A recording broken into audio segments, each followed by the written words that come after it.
ભારે વિવાદ અને ચર્ચા પછી કીર્તિ પટેલ અને ઇન્દ્ર ભારતી બાપુ વચ્ચે અંતે સમાધાન થઈ ગયું છે. આ પ્રકરણ અંગે જાણવા મળ્યું છે કે ગઈકાલે સાંજે જૂનાગઢના ભારતી આશ્રમમાં એક બેઠક યોજાઈ હતી, જેમાં કીર્તિ પટેલના ગુરુ હરિહરાનંદ ભારતી, ઇન્દ્ર ભારતી બાપુ અને મહેન્દ્રાનંદ હાજર રહ્યા હતા. આ બેઠકમાં બંને પક્ષ વચ્ચે વિવાદનો અંત કરવામાં આવ્યો. વિરોધ પહેલા ભવનાથ શિવરાત્રી મેળામાં શાહી સ્નાન પછી કીર્તિ પટેલે સોશિયલ મીડિયાના માધ્યમથી ઇન્દ્ર ભારતી બાપુ વિરુદ્ધ અનેક આક્ષેપો કર્યા હતા અને તેની પોલ ખુલવાની જાહેરાત કરી હતી, જેના કારણે મોટા પાયે ચર્ચા અને ચકચાર સર્જાઈ હતી. કીર્તિ પટેલ સામે જૂનાગઢમાં 3 ગુનાઓ નોંધાયા હતા, પરંતુ તેણે પોલીસમાં હાજરી આપી અને જામીન મેળવી લીધા હતા.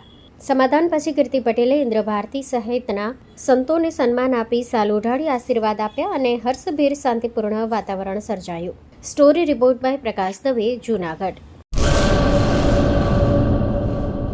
પેઢીઓની પ્રીત જ્યાં વિશ્વાસનું છે નામ, કલા અને સંસ્કારનું ગૌરવવંતું આધાર. 5મી પેઢીના વારસામાં ઝળકે સોનાની શાન, મોક્ષા એટલે અંતરની શ્રદ્ધા અને સાચું સન્માન. 5 પેઢીનો આ સાથ સદાય અમર રહેશે. 5 પેઢીનો અતૂટ વિશ્વાસ એટલે કેરાનું ઘરેણું મોક્ષા જ્વેલર્સ.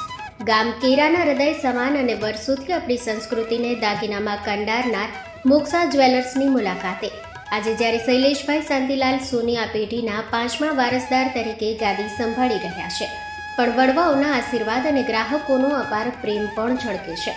પારણાના ચાંદીના વાસણથી લઈને લગ્નના ભવ્ય ઘરેણા સુધીનું અદ્ભુત કલેક્શન, જૂની કલા અને નવી સ્ટાઇલનો અનોખો સંગમ, ભગવાનના શણગાર અને ગિફ્ટ આર્ટિકલ્સ માટેનું ઉત્તમ સ્થાન. તમારા જીવનના દરેક સોનેરી અવસરને બનાવો વધુ ખાસ મોક્ષા જ્વેલર્સ સાથે. તો નોંધી લેશો અમારું સરનામું: મોક્ષા જ્વેલર્સ, કેરા, તાલુકો ભુજ, કચ્છ.